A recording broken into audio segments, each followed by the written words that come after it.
Hi అండి. నాది Sairam Telugu talk five channel అండి. ఈరోజు వచ్చేసి 'కార్తీక దీపం' సీరియల్‌లో ఏం జరిగిందో తెలుసుకుందామా?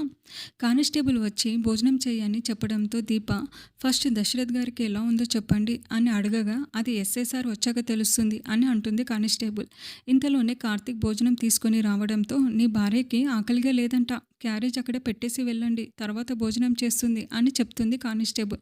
అప్పుడు కార్తీక్ ఇంటి దగ్గర దీనంగా ఎదురు చూస్తున్న కూతురు, ప్రేమగా పలకరించే అత్తయ్యలు, హాస్పిటల్లో దశరథ్ గారికి మెలకువ వచ్చింది, ఇలాంటి విషయాలు తెలిస్తే తప్పకుండా తెలుపుతుంది అని అంటాడు కార్తీక్. నిజంగానా కార్తీక్ బాబు, దశరథ్ గారికి ఎలాంటి ప్రమాదం లేదా అనడంతో ఎలాంటి ప్రమాదం లేదు దీప, ఆయన ఆరోగ్యంగా ఉన్నారు అని చెప్పడంతో దీప సంతోషపడుతూ ఉంటుంది. ఆ మాట చాలు బాబు, నాకు కడుపు నిండిపోయింది అనగా, కుదరదు దీప, నువ్వు ఇలా అంటే ప్రేమగా నీకోసం వంట ప్రిపేర్ చేసి తీసుకొని వచ్చా, నువ్వు తినాల్సిందే అని అంటాడు.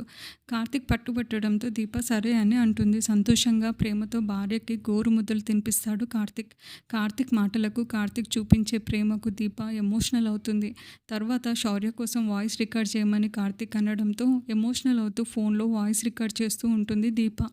ఇంతలో ఇంతలో ఎస్ఐ వచ్చి, మీరు ఇక్కడికి ఎందుకు వచ్చారు? క్యారెట్ తెచ్చినా కూడా గుమ్మం బయట ఇచ్చి వెళ్ళాలి కదా, దశరథ్ గారికి మెలకువ వచ్చిందని బయటపడదామనుకున్నారేమో, అయినా మీపై అటెండ్ మర్డర్ కేసు పెట్టారు, 4 సెక్షన్లో కేసు నమోదు చేశాం, రేపు ఆయన వాంగ్మూలం ఇవ్వడానికి వెళ్తున్నాం, ఆయన నిజం చెప్తే మీరు జీవితాంతం జైల్లో గడపాల్సిందే అనడంతో కార్తీక్, దీప షాక్ అవుతారు. అప్పుడు మీ ఆయన క్యారెట్ తీసుకురావాల్సిన పని లేదు, జైల్లోనే నీకు భోజనం పెడతారు, హాయిగా తినొచ్చు అని చెప్పి వెళ్ళిపోతాడు ఎస్ఐ.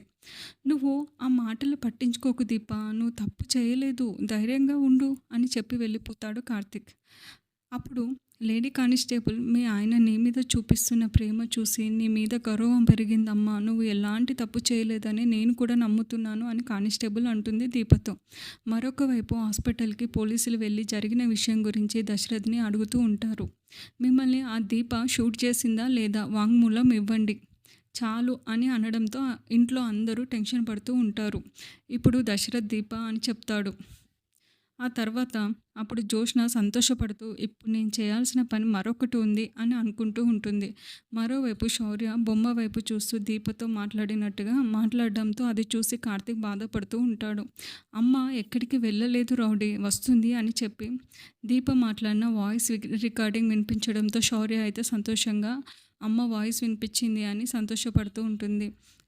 ఆయన అమ్మ మాటలు వినిపించినందుకు చాలా థ్యాంక్స్ నాన్న అంటుంది కార్తీక్ బాబుతో. ఇంతలోనే కారు రావడంతో అమ్మ వచ్చిందా అని సంతోషంగా కారు వైపు చూడగా జోష్న రావడంతో కార్తీక్ ఆశ్చర్యపోతాడు. ఇప్పుడు ఇక్కడికి ఎందుకు వచ్చింది అని కార్తీక్ టెన్షన్ పడుతూ ఉంటాడు.